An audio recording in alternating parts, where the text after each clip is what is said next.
the only boys rewatch podcast that doesn't know when to shut the hell up. I'm one of your hosts and jack of all trades, Mono, and with me is my co-host and master of none, Kira. I can be quiet sometimes. It's not an issue of being quiet or loud, which, yeah, you can't really be quiet. No. It's an issue... That was a blatant lie. It was very much an issue of length last week.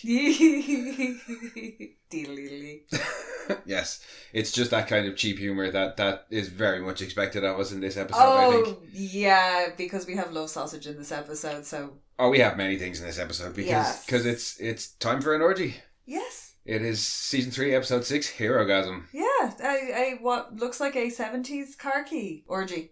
Yeah, it Lots did. of smoke glass and low ceiling lights and hors d'oeuvres. Yeah. And people actually serving the hors d'oeuvres. Yeah, ew. Yeah. I would not be eating anything in that. Well, much less sushi. Yeah, Much less fucking sushi. No, because I doubt they all have like super colon. I wonder, is that anybody's superpower in this universe? What? Super colon. They can eat Chipotle all they like? Well, we saw picante balls. Yeah. So, well, obviously that was in Diabolical, but we did get some... But there was a guy in this with his dick on fire! There was? How did you not remember the dick on fire? Well, there was a lot going on, because there was also the whole... But his dick was on fire! There was the holy asshole ramming as well. Somebody's been reading Burt Ward's memoirs. Yeah, I mean, let's not get straight to the best bit and shoot our load too early. I mean, it takes a while before we get to Herogasm. We should probably talk about some of the other stuff first. Yeah. Specifically starting with a summary, I suppose. Yeah. While Butcher and Huey help Soldier Boy find his footing in the modern world, Homelander is rattled by the return of Vought's original superhero, but plans to take him down anyway. Annie and MM team up to find payback before anyone else can. A-Train wants justice, and all paths will collide at the year's biggest orgy, Herogasm. Yeah, all roads lead to Herogasm, apparently. Yeah, and when in Rome. The fucking octopus? Yeah, that's Deep's option at least, anyway. That's we're straight back there. We are straight back there. Well, it's Herogasm. But speaking of the Deep, we open with the Deep. True, we do open with the Deep, and I honestly thought it was like a video diary that he was doing, and he was going to be like, "I hate Cassandra, please help me." She beats me with a belt, like. Not well, like you a talk whole about load of celebrities singing Imagine. Yeah, we could talk about Cassandra later because that Imagine bit was fucking gas. I wasn't sure when Deep sang the first line. I was like, is that just because of what he said just now? Is and he he's singing the to Deep? his gills again? Or yeah, well that was immediately they go with there was a reference to that because the first celebrity they have is Patton Oswalt, who was the voice of the Gills in season 2. But yeah, that was just a nice little calling out of the celebrity video from during the pandemic. Oh, what? When it was like 6 days in isolation, I was like, oh, boo-hoo. Yeah. In your fucking mansion. Some of us live in fucking apartments. Not us though. Not us. We live in a house. Yeah. A very big house in the country. Yes. Anyway. I had nowhere to go from that one, to be honest with you. It's just random blur reference for no reason but whatsoever. all I can think of now is putting a bathtub out in the back garden. Sure, why not? Yeah. Why Riding not? around on a pig. Yeah, that video was fucking hilarious. But when they cut to the next scene and it's all them in crime analytics and Homelander just goes, no, Deep. Initially I thought it was Deep showing him this video and trying to like run it past him and be like, hey, I made this cool thing. Yeah, look, hey, I did a thing. I've taken over crime analytics, fired everybody. Well, yeah, no, but I just because there's nobody there. Like, you barely notice Noir in the background. Like, it's just that the light kind of glints off him a wee bit. Yeah, because it cuts straight to the explosion at Chimp Country. Oh, and then it's Homelander saying no, Deep, and I was like, no, he says stop. Oh, stop, Deep, and yeah. he exits the whole thing.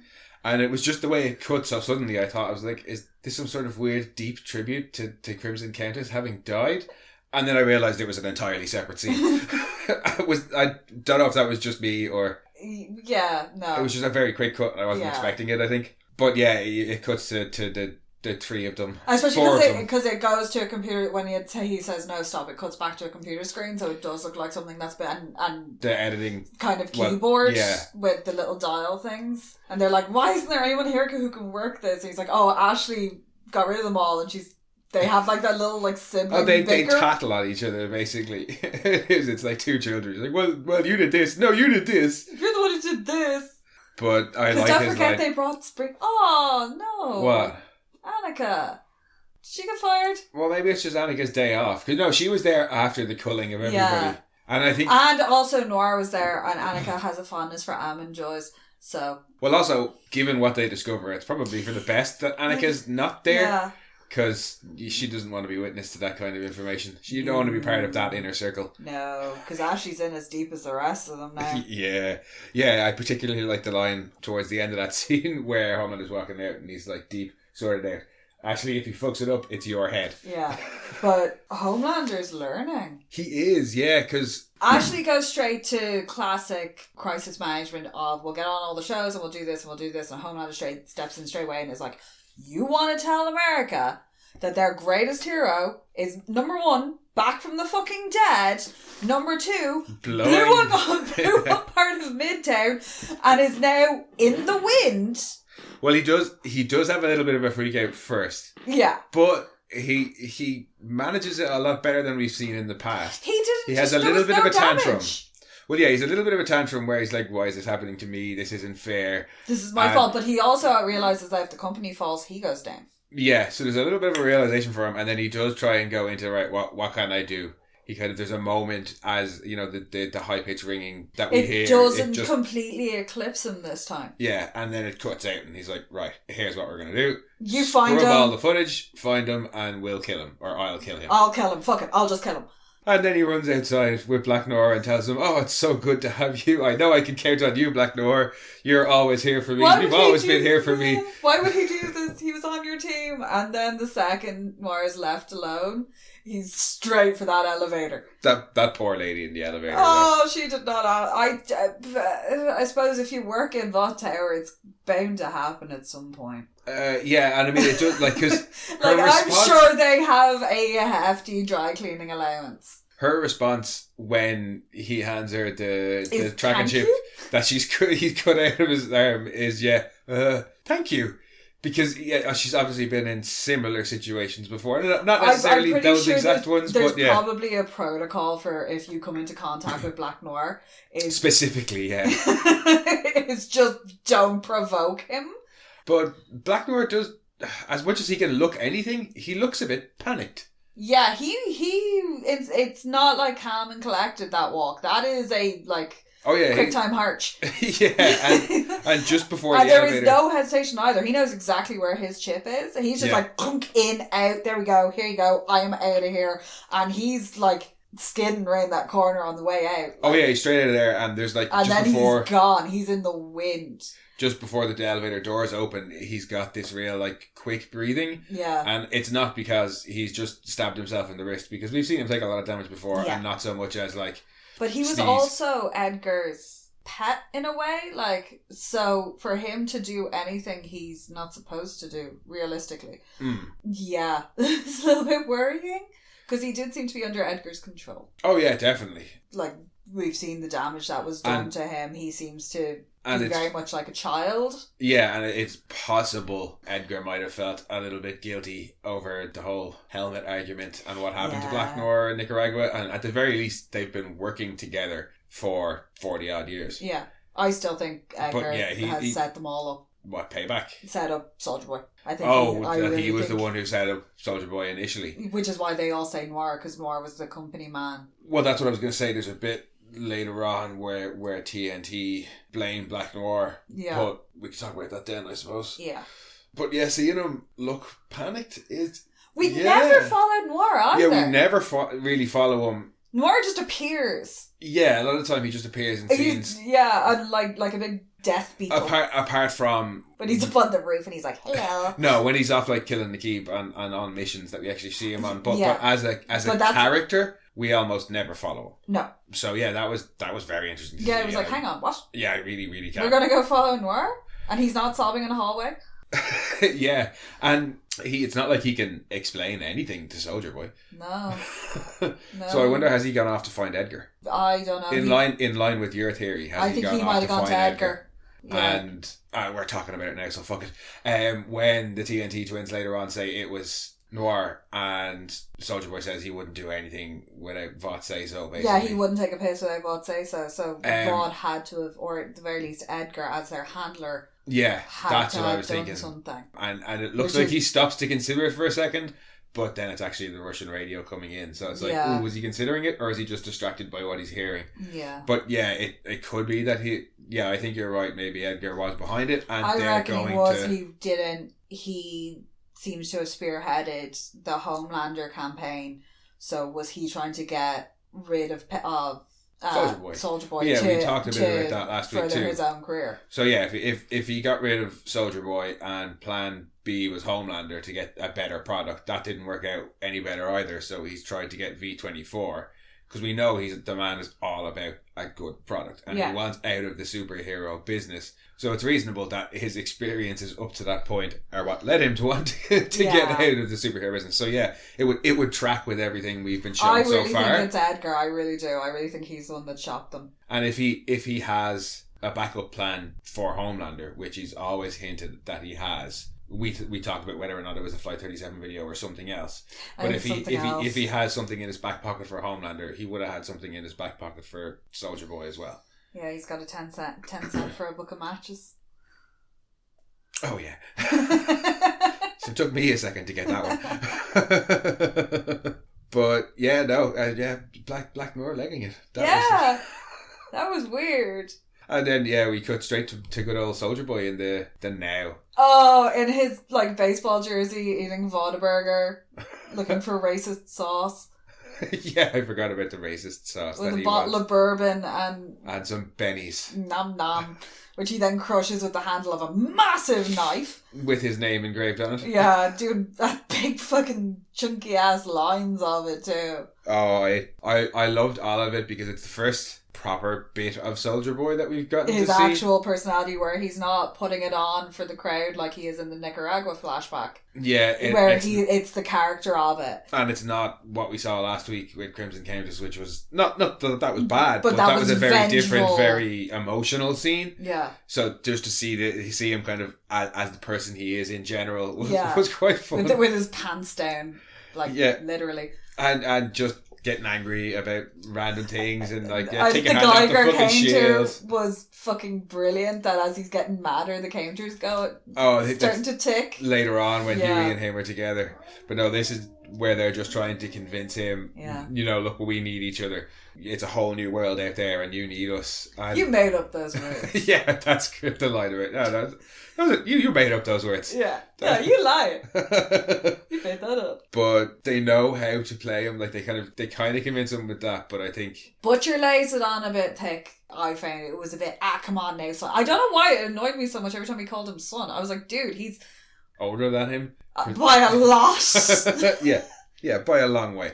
Like, he was in, World War II. He's been around for a very, very long time. Well, I mean, I think they still don't know kind of how what way it's going to go with him. I assume this is the morning after the blowing up of the Countess. Yeah, that's what I'm guessing anyway. Yeah. So they're very much not sure where they stand with him beyond he's not going to kill us this very second, because he kind of needs us to get him shit at the moment. Yeah, so that's until he figures shit out. They convince him that much and then say, hey, look, we'll help you find your team if you just put one more name on the list. Yeah. And I like how Butcher convinces him. He says Homelander, and Soldier Boy says, yeah, I've seen him posters around and pictures around. Who is he? No, he just goes, I've seen pictures.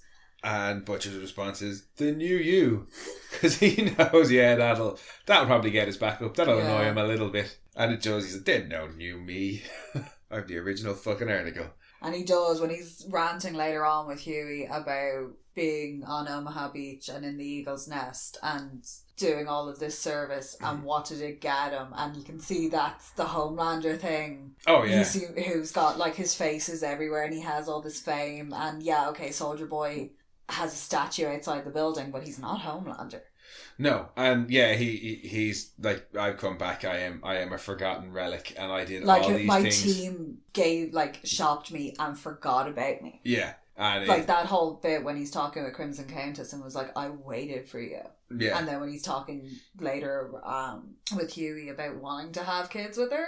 Yeah, it was I actually thought that was very sweet. Just a little bit of kind of I think for what he's done. It was just the way he was saying it. Yeah, they've given him a couple of bits like that are like, you know, you can make him a little bit sympathetic, and I think it's just so to show us he's not quite as bad as Homelander.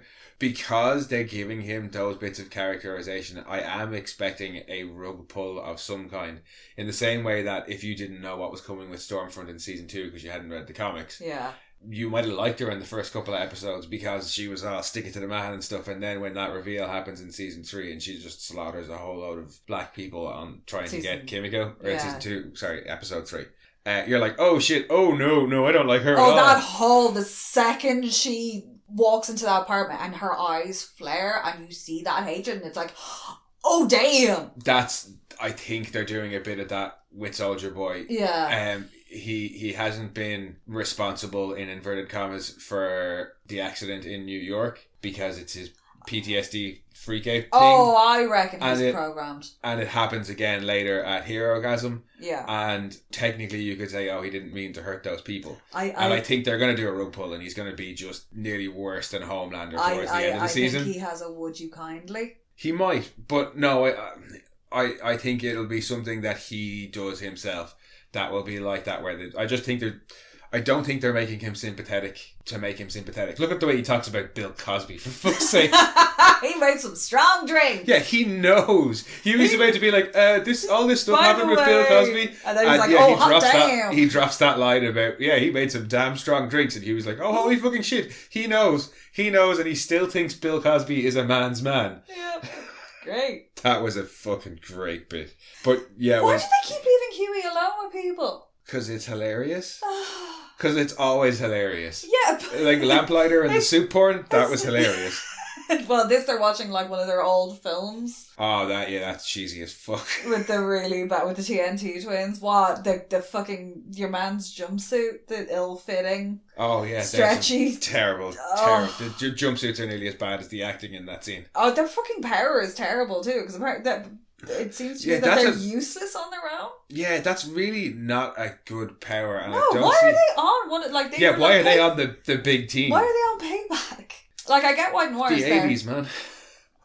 But yeah, no, the little chat that he has with Huey when Huey just tried to be then, like, oh no, you didn't mean to kill all those people, did you? You didn't mean to be a bad man? As much as it's about Soldier Boy's response, I think it's the fact that Huey is even having to ask the question. It's confirmation for Huey for the bad shit he may do while he's up on V. Yeah, no, that's what I mean.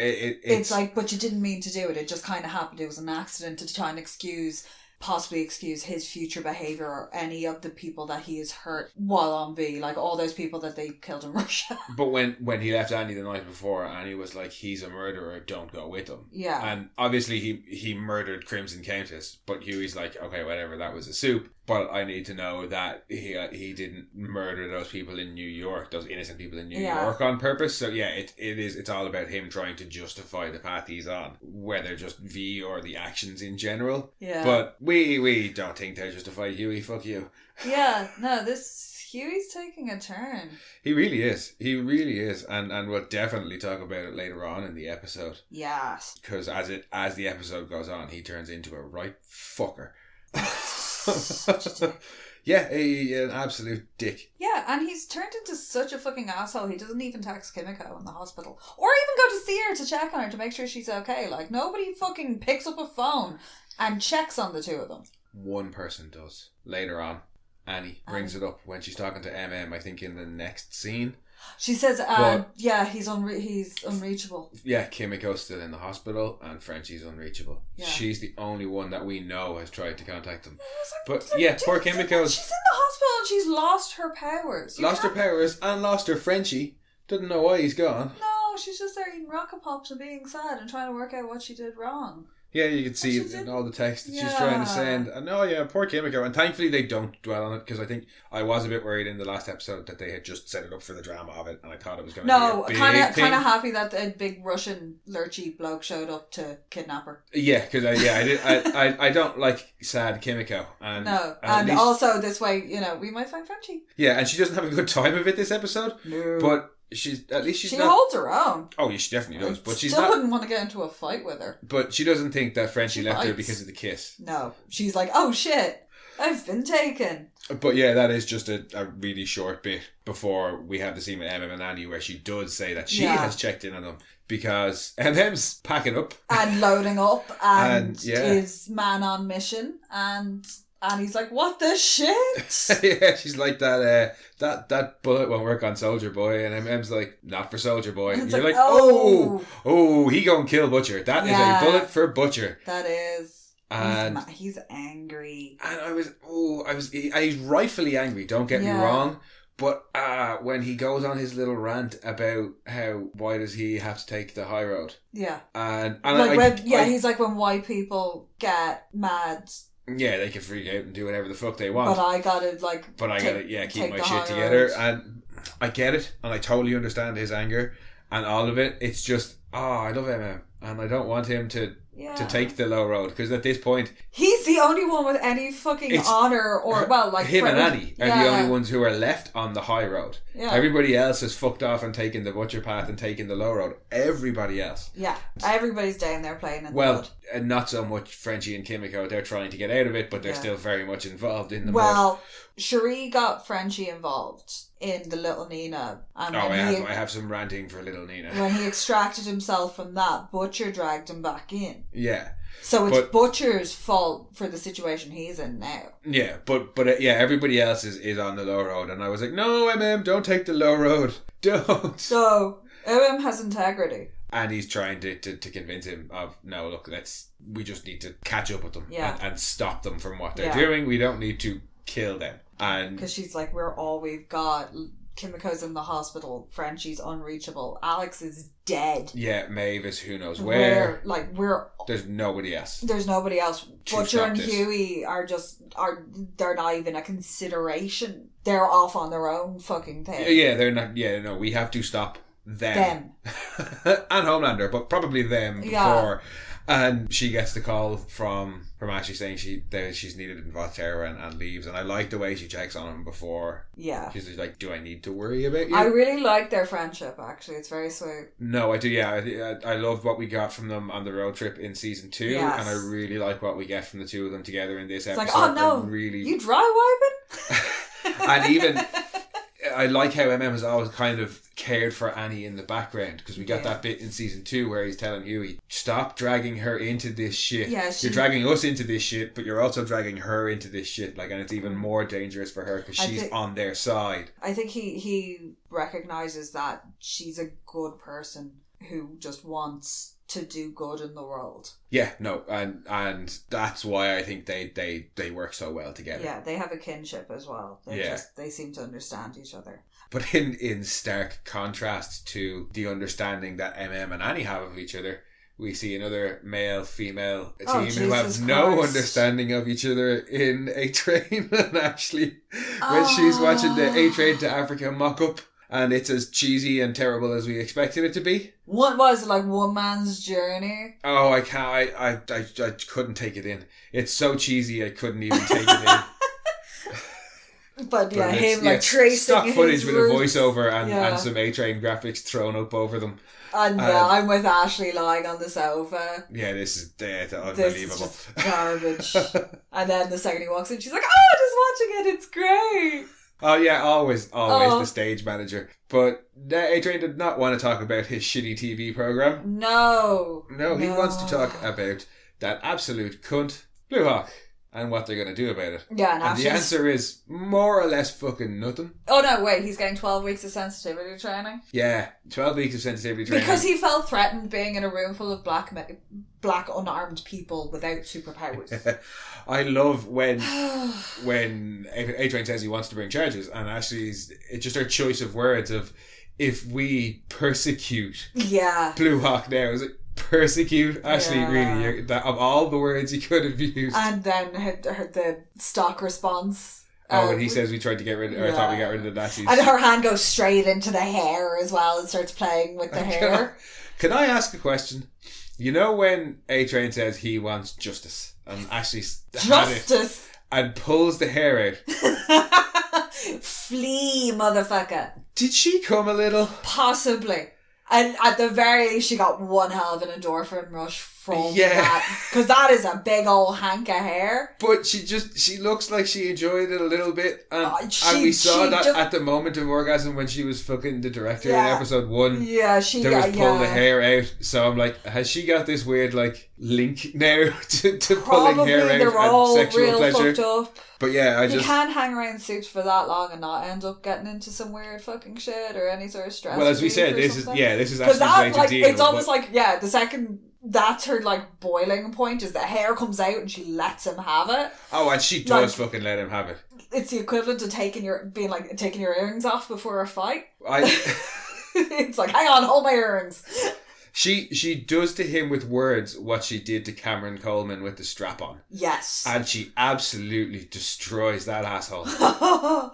And she really let lets him him have have it. Oh. I wanted. And he needed to hear it. I just love the fact she was like, oh, and she talks about the 3 murders, and then she's like, while you were in the club with your crew, or getting your toes sucked by Popclaw. Yeah. Who you also murdered, and yes, I do know about that one as well. So that's 4 people.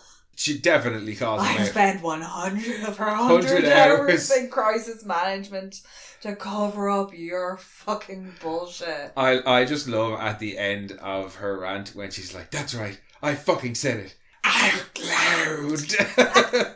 And A-Train, Like, you're not imagining this. I would be like, run, bitch! A-Train has this mix on his face of fear and respect and confusion and maybe also a little bit of arousal too. Yeah, he's got a bit of a like fright boner going on.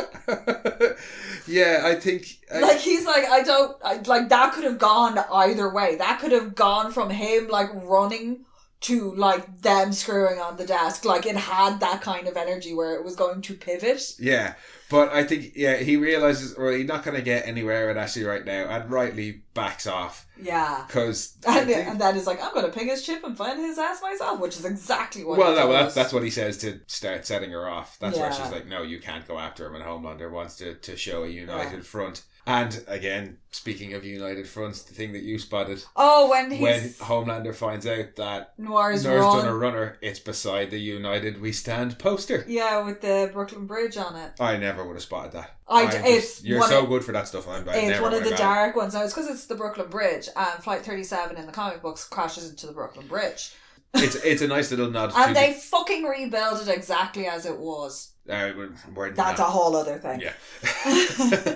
But yeah, it's a nice little comics nod as well as just the a team, nice little bit of irony. Everything is falling apart. Homelander is visibly falling apart in that scene. Oh, that one really hurts him because he's like, no, Nor wouldn't run. Nor wouldn't do that to me. And it's Nor in wouldn't front run. of the United together with like all of them. So it's just, it's all a facade.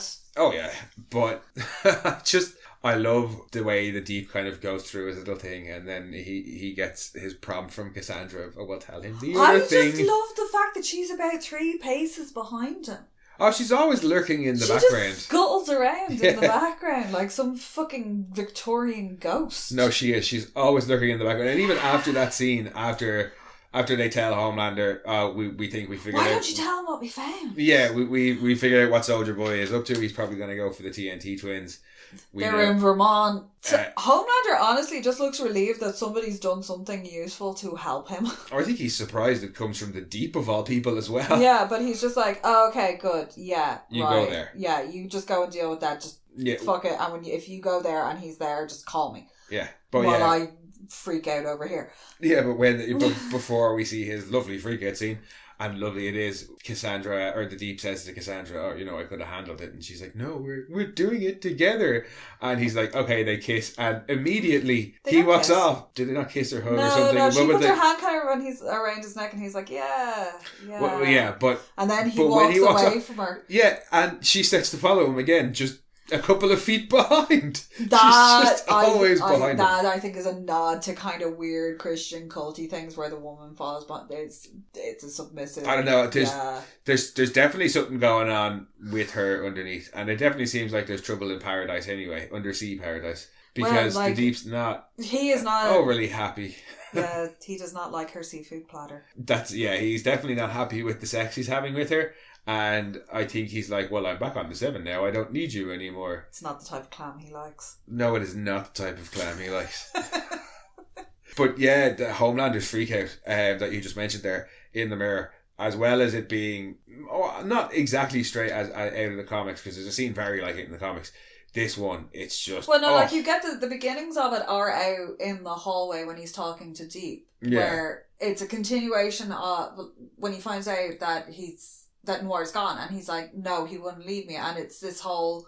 It is complete disbelief. He's like, Noir was the only one that he kind of came on, who would always be there. He's the only one that's not fucked him over. Yeah, well, and in the same way that Annie is having very few people to rely on, he's lost, not that he lost Maeve, but in the last episode he realised, okay, well, I definitely can't count on Maeve. Yeah. He knows that Supersonic he couldn't count on because Noir he killed helped him get rid of Maeve. Exactly. So he's counting on Noir staying, and Noir's gone, oh shit, fuck this, I'm out of here. So that means that Noir is more afraid of Soldier Boy than he is of Homelander. Yeah. He's more afraid of Soldier Boy than he's like values his friendship or whatever it is. Yeah, whatever Homelander thinks that him and Black Noir have. Yeah. So that's a blow to his ego. It was the last one left that he cared about anyway. Yeah, and then having the Deep be like, oh, but we think we know where Soldier Boy is. So it's like, here's this devastating news, but here's something that you might be able to go and pummel. Yeah. You know, he did it the right way. He was like, here's the bad news. Here's something useful. Yeah, bad news first, good news. Probably the good way to go with Homelander. If you can manage to get him past the bad news without dying. Yeah.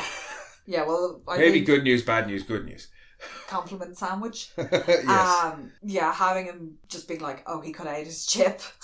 Yeah, well, it hands him the chip. Hands him it. But yeah, from the disbelief that he portrays in that scene to just the whole mirror scene, Anthony Starr's fucking amazing in this episode. Watching him doubt and watching him go through this fear and the other self being like, no, this isn't what you want. You liar, pants on fire. You need to tell me what it is you really want. And when he says, all I want is to be loved. Yeah. And it's in this little small scared child kind of voice. And the way we'll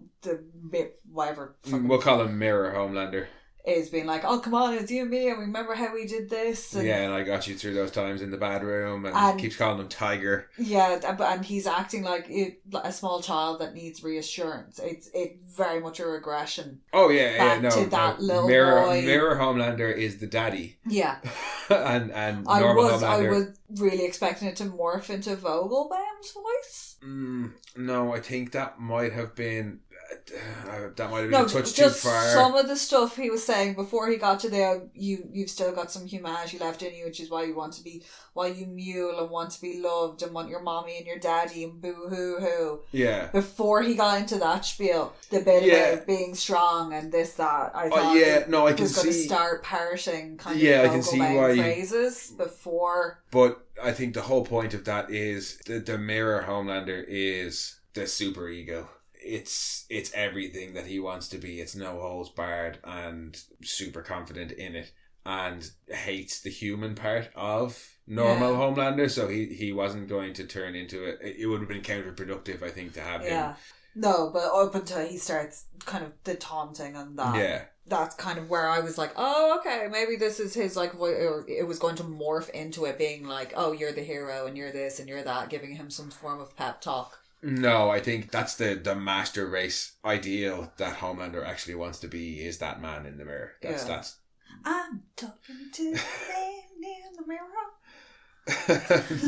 You wanted to, didn't you want to use a Michael Jackson song in this episode because Ben! Fucking Ben! Because Soldier Boy is called Ben. I meant to bring it up in the last episode when Crimson Countess, when sees him and goes, Ben? I was like, what kind of fucking name is Ben for Soldier Boy? I was not expecting that. Whatever about John for Homelander. John is just one of those Kevin. Names. No. Deep is a Kevin. Yeah, Deep is a Kevin. John for Homelander, fine. Whatever. Whatever. He could be John Smith, probably. Ben? But Ben, it just seems so random. Like, what's like a Why is he a Ben? He's probably Benjamin. Was that like a really popular name in the 20s when he would have been born? It was probably Benjamin. I don't know. Yeah, I was not expecting Ben. I really, really wasn't. Yeah. Ben. Yeah, meant to bring that up in the last episode. Yeah. But, yeah, no, but sorry. All props to Anthony Starr for that scene. That just, especially when they're cutting back and forth between, and it's just shots of his face, one as scared Homelander, one as mirror Homelander. It's just, yeah, well done. Hats off to you, sir. Yes. Round of applause, the whole shebang. That was fucking brilliant. It's nice to see a little breakdown going on. And it is, everything's getting to him, and he says that. He's like, what if Edgar's right? Yeah. What if they find out I'm just what if they find out I'm a fraud? Like, I just want them to love me. Yeah, that's what leads into the I just want them to love me. Yeah, God help us all if Mirror Homelander does manage to cut out that part of him like cancer, because I think that's the only thing that holds Homelander back is the fact that he wants love over fear. Yeah, he's kind of almost like numb in this episode.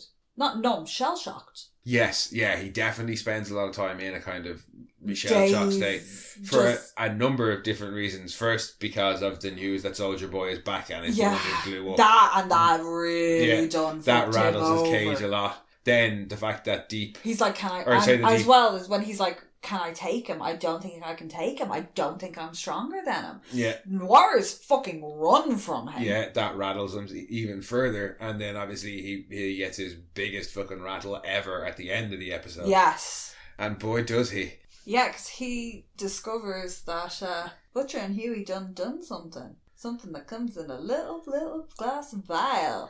And they're proper shooting up. Oh, they are. Oh, that wasn't even the biggest rattle. Of course, that's another rattle. He has that one. And then the fact that he gets the shit kicked out of him. But damn, they're proper brass monkeys now. Yeah, when they are shooting up. Like, they got fixed kids. Yeah, after Huey's having the chat with him and Butcher, with Soldier Boy, Butcher comes back and says, right, I found out where the twins are. Butcher walks in just at the right time there too. Shit got a little bit tense. Oh yeah, it was a bit tense. It was getting a wee bit tense. I just love the fact that the shield is just propped up against something and Huey can't even fucking lift it. It's just a slab. No, I love the Geiger counter getting more rapid. As he's getting agitated. The more annoyed he gets.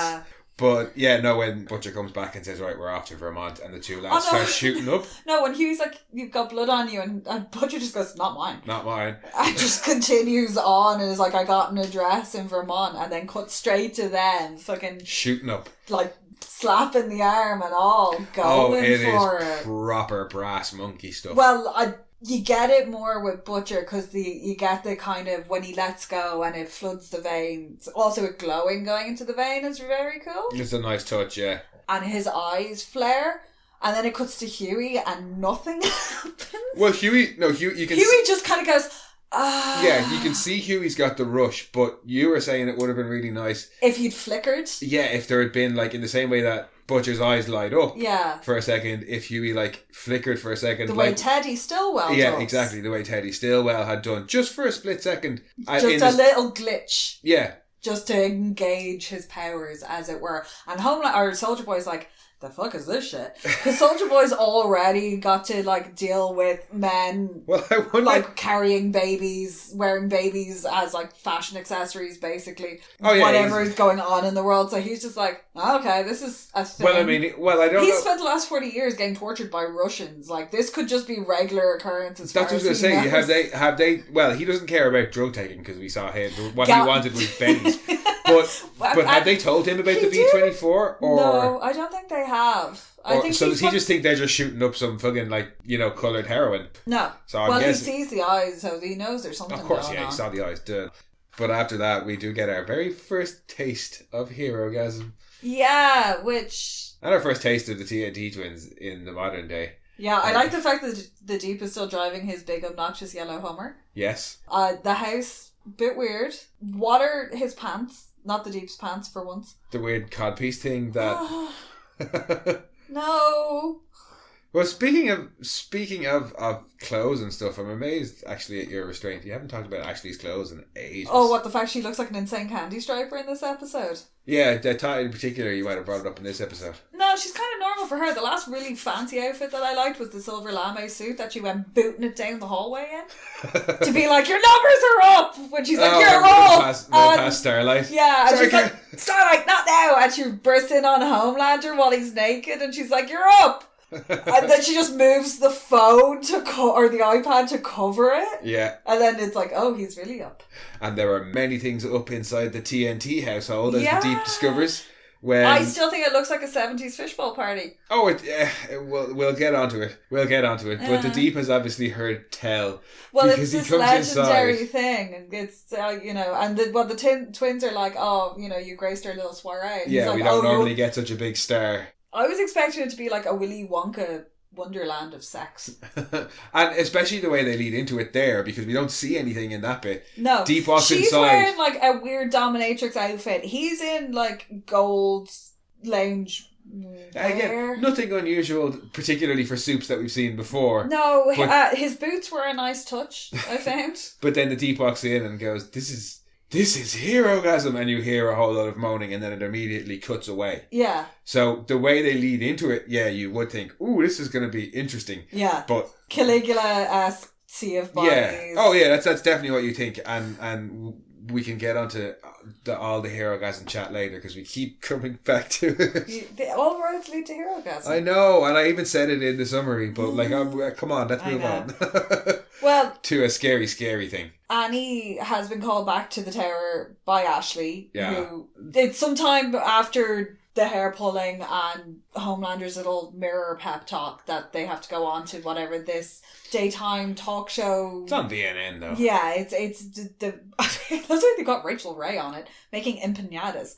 Now, this was a thing that I was just random when I was in the car last night. I was just thinking to myself, and the Rachel Ray thing was a really weird reference, and it made me kind of sad because the last time I heard about Rachel Ray, do you remember she got shit? For doing a Starbucks ad where she wore what some people thought was a Muslim-looking scarf. Yes, I do. And she got shit for that. Do you remember when that was the kind of worst of the stupid racism in the States? Yeah. Yeah, that made me really fucking sad. Yeah. And I wonder, is that why they included it, or is it just that's the last time I heard of Rachel Ray living over here in Ireland? Yeah. But yeah, that occurred to me, and I was like, oh yeah, that was not that was harmless in any way, but it certainly wasn't as bad as things are now. No, I just thought it was funny that they have this massive studio in-house and they still can't stop their fucking interviewers going off script.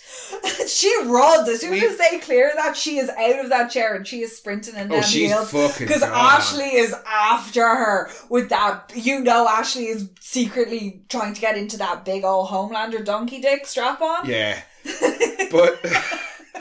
But amazingly, considering all the shit we talk on this podcast, we've never really talked about Homelander as Trump. We've talked about his rhetoric a little bit, and we've once or twice said he's said Trumpian things, but they're really playing up the Trump stuff in this season. Yeah, especially with it is safe to go outside. It is this. With the way it cuts her off with it, that's a nasty question. That was exactly how we saw and the way White House briefings. The way he talked about the Storm Chasers. Oh, well, I don't know anything about Storm Chasers, but what they're saying is obviously totally right. It was like the Proud Boys. I don't know anything about those Proud Boys. They're really wrapping it up this season, but I like that they've included that bit where even towards the end of Trump's presidency, he got so crazy, Fox started to turn on him. Yeah. And I think that's what we're seeing here is he's gotten so that even Vought owns this, literally owns this. Yeah. It's in the name. And she's still willing as a journalist to go against the network. Now, granted, she does point the question at Vic, but still, you can see the panic in Ashley. If this is all script, she snatches it straight away and starts going through it, and she's like just waiting on the bell going. Because she is after her. She takes her down like a fucking mature student takes down a professor at 5 o'clock. Yes. But in that Trump analogy, it's nice to see that it's so scary the way he points. He is like, it is safe. And it's like, I don't want to go outside now. Because you're going to be there. You're going to be out there telling me it's safe. If people like you. Oh, Todd's probably got a raging hard on right now. Todd's probably running around outside going, it's safe. Homelander told us it's safe. Fuck that guy. Fucking Todd.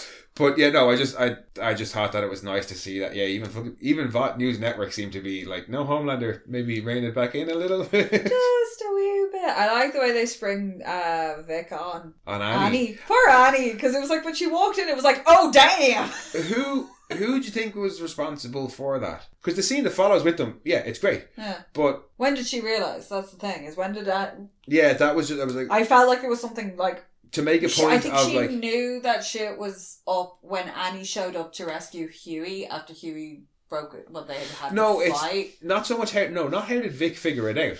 Who set up the interview to put Starlight on the back foot and not tell her that Vic was coming? I don't know. That was the only thing I thought. But yeah, no, you're right about as to how Vic figured it out. Is I reckon, yeah, she's copped that Huey's being dodgy, and the last time I saw them, he was really dodgy, and Starlight showed up, and they had a not too great story, and she did cast that line at him of "Don't be afraid of women in power" or women. So I think that's how she knows. But yeah, she lets Annie know that she knows. Yeah. And I did like the blink twice line. You look like you were being fucking held hostage in that video. Yeah, blink twice. If you're afraid to talk. Because she's not afraid to talk. No, well, like she said, she was like, you can put them away because essentially she's like, I'm faster. You won't win. No, it was more that she's clearly not concerned about Homelander hearing anything. No, well, like is she Edgar's secret weapon against Homelander? Well, if she is, she's not Edgar's anymore. I don't think anybody... No, she's not Edgar's anymore. Is that Homelander's fucking plan? He's gotten her on side? Well, yeah, it hurt. I'm trying to decide as well why she's trying to get Annie on side. Is it just to get her to be like, look, I know you know my secret and you've exposed a whole load of secrets in the past? Yeah, well, if she gets Annie on side, that's the same reason why Vought wanted Annie. She pulls in this massive evangelical Christian market, so anything she endorses, she's got however many, 190 odd. So it is. So she could be genuinely like, do you know what? This will also benefit me. She's not doing it out of the goodness of her own heart. Oh yeah, and she definitely wouldn't dislike all the benefit of having Annie vocally and like publicly support her. But I think her real motive is to say to Annie, yeah, no, look, don't go blabbing about me as well. Just when she's on the way out, she's like, hey, don't mention this. Shot. Oh, that's a nice thread. That's when she says, don't mention this chat. I think she means all of it. Yeah, don't mention anything to do with me and my super abilities. And yeah, it gives her that lovely parting shot. Mm-hmm. I'm still confused. Does she have to make eye contact or not? She does. You sure? The fight with Tony at the start of the season. Well, that seems to be extremely directed as well. Because she takes out part of his hand, whereas I think if she's just trying to like squelch everybody, I think the harder she has to concentrate. The more, like, that was when we saw the white of the eyes coming in when she was fighting with Tony, and it was only she can only explode things she can see. Definitely the case. Yeah, I think absolutely, because he's trying to cover her eyes, and that's why she's only able to blow up his hand. And then when she kind of turns around, she cracks like part of his skull and his jaw. So it's literally only what she can see. Just because Annie's nose doesn't trickle until the door closes. So I'm like, what did she do? Did she pop a couple of like blood vessels up there? Well, yeah, and it's just taken that long for her to realise her nose is bleeding. Well, it all depends on the specifics. Did she just turn around and like give her daggers from the door? I'd say that to me that'd be more about how the specifics of the head exploding part works, as opposed to anything to do with her vision. Does it compress your head? Does it explode your head? Does it do it all at once? Is it a pressure build up? And is it the pressure build up is what causes your nose to bleed? So did she just start to do it to Annie and that caused the nosebleed? Or can she literally specifically cause a few nose vessels to burst? I don't know, but I think it is in the specifics of the power rather than the vision.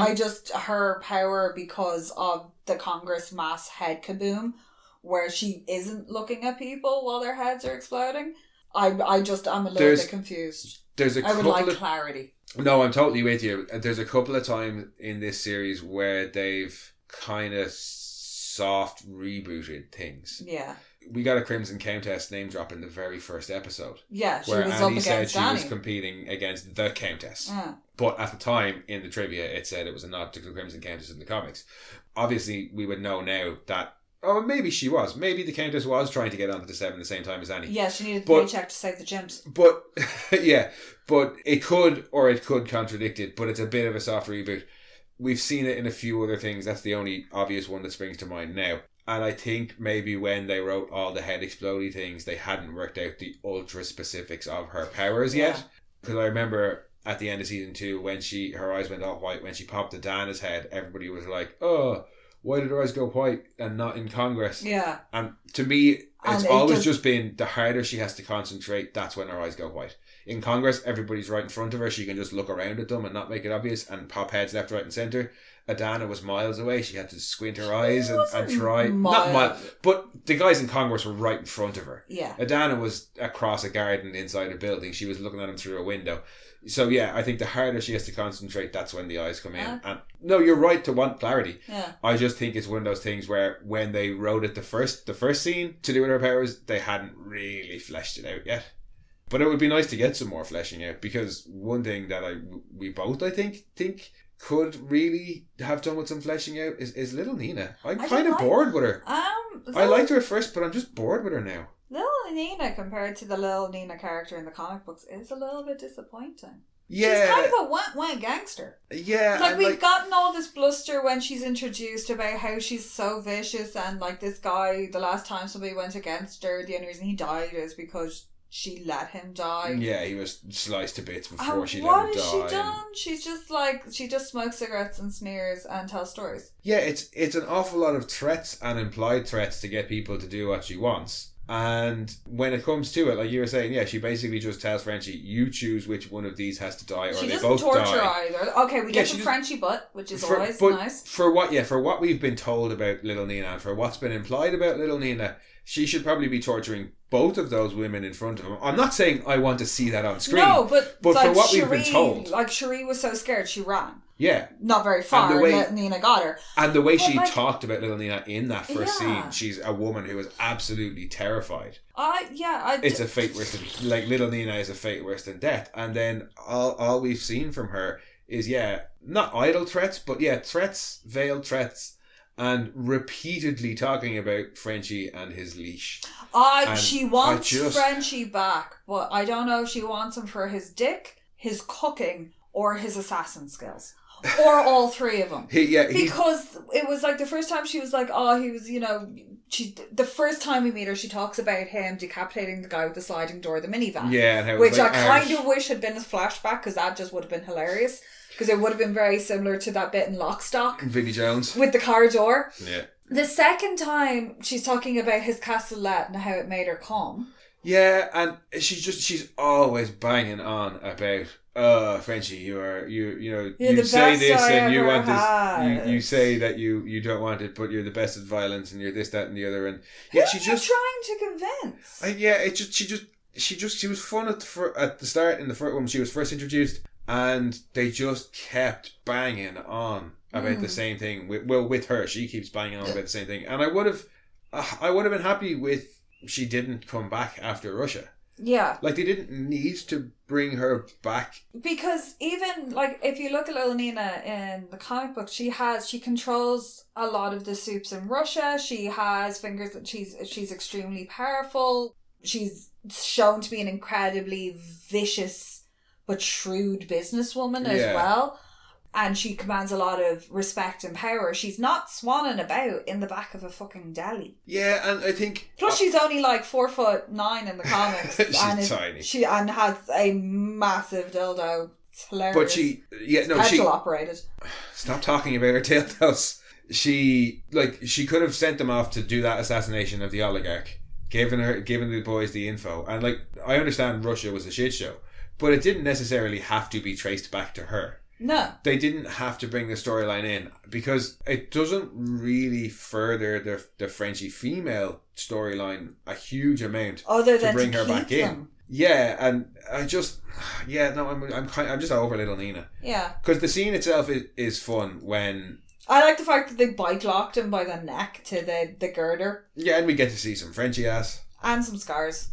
Also, nobody told Cherie that the quickest way out of handcuffs on a chair is to fling herself backwards and break the chair. Yeah.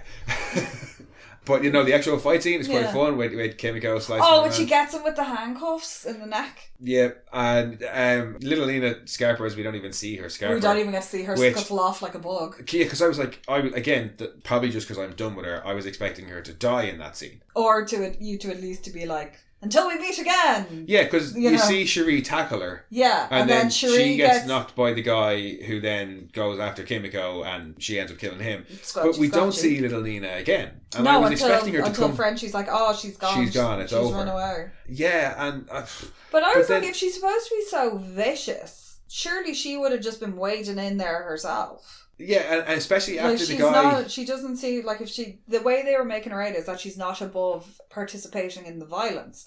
So when Kimiko... Yeah, when you're... she knocks a gun out of his hand, little Nina takes a step back and drops her cigarette. Like, oh my... Like, how dare... Like, the audacity. Yeah, it goes to get the gun, and that's when Cherie tackles her. Yeah. Your man knocks Cherie over and then goes after Kimiko. So I was fully expecting little Nina to go over and start, like...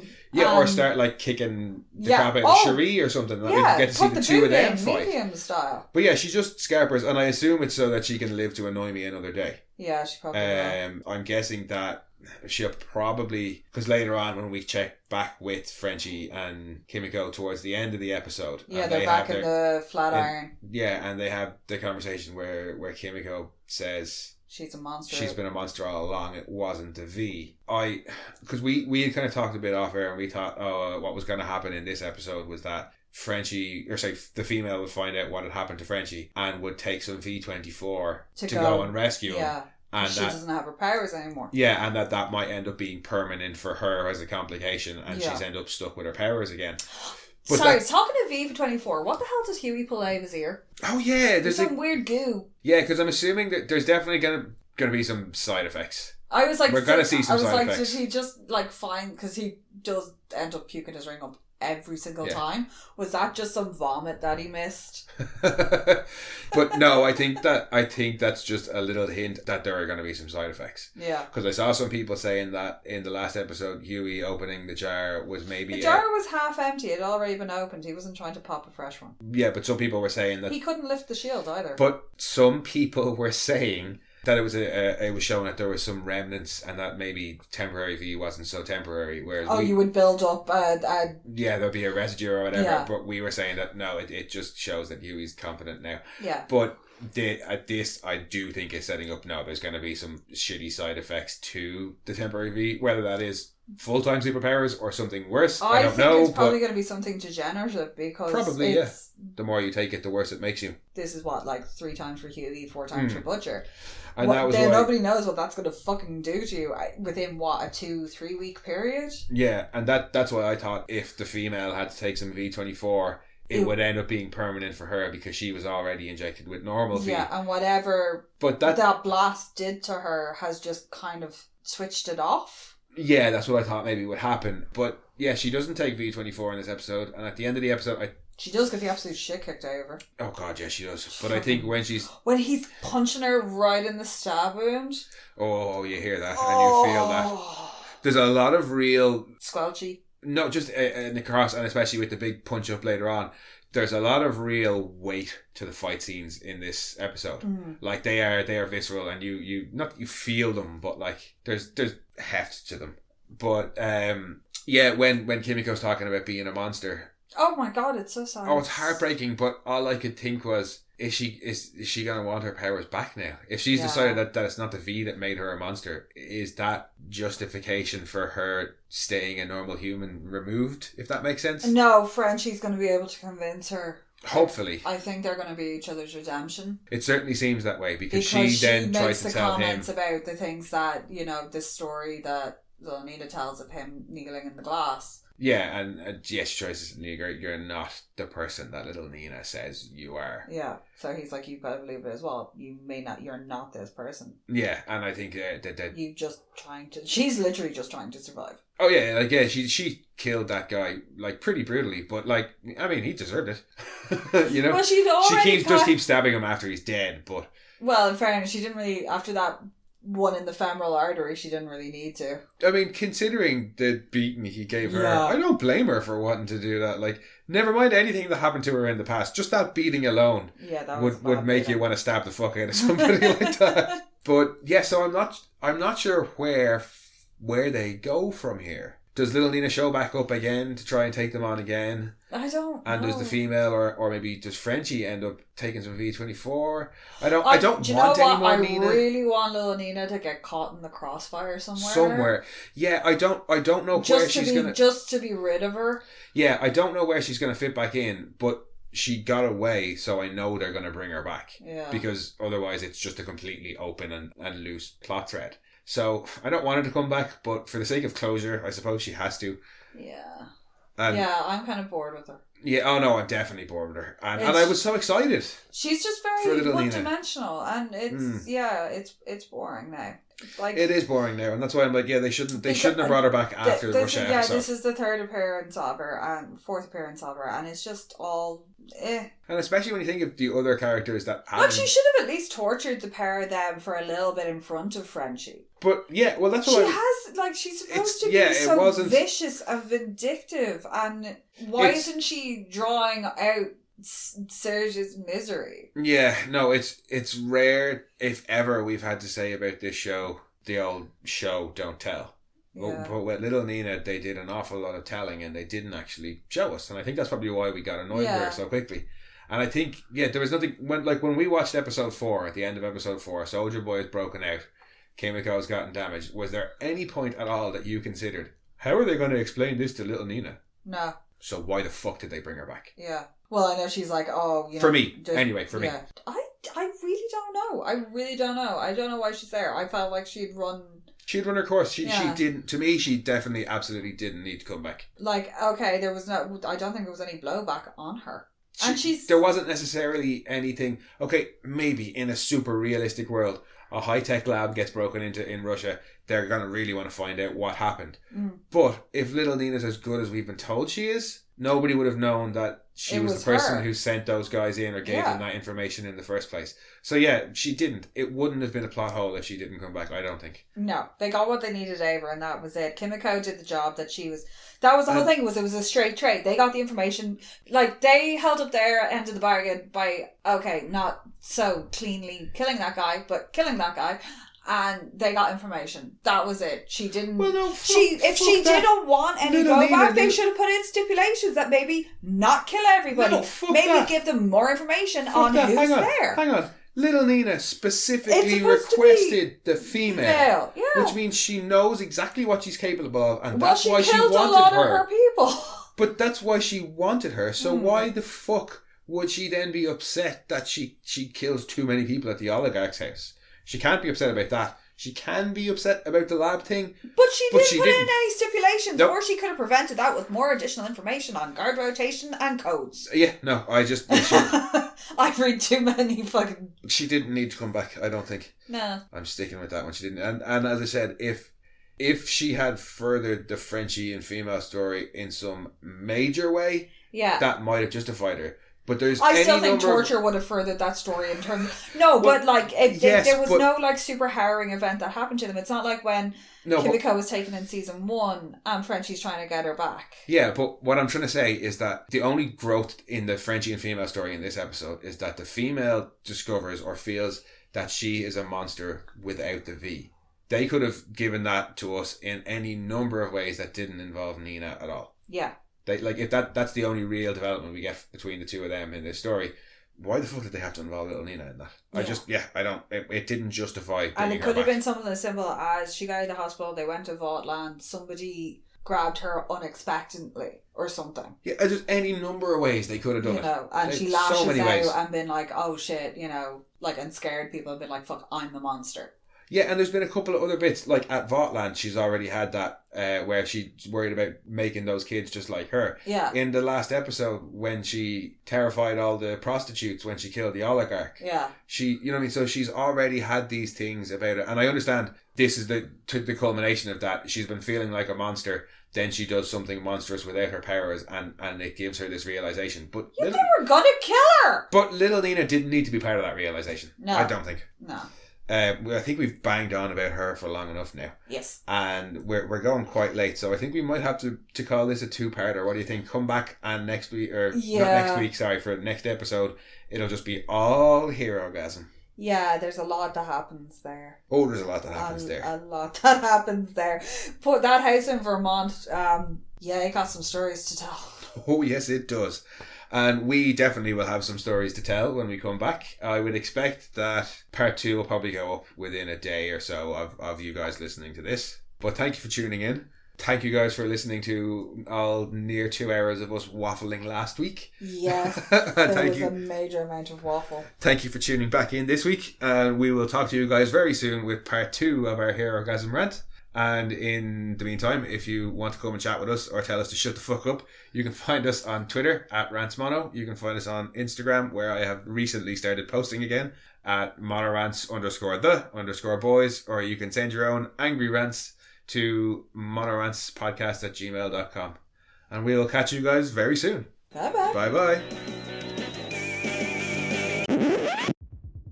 We are Science Fiction Remnant. This is the Funny Science Fiction Podcast.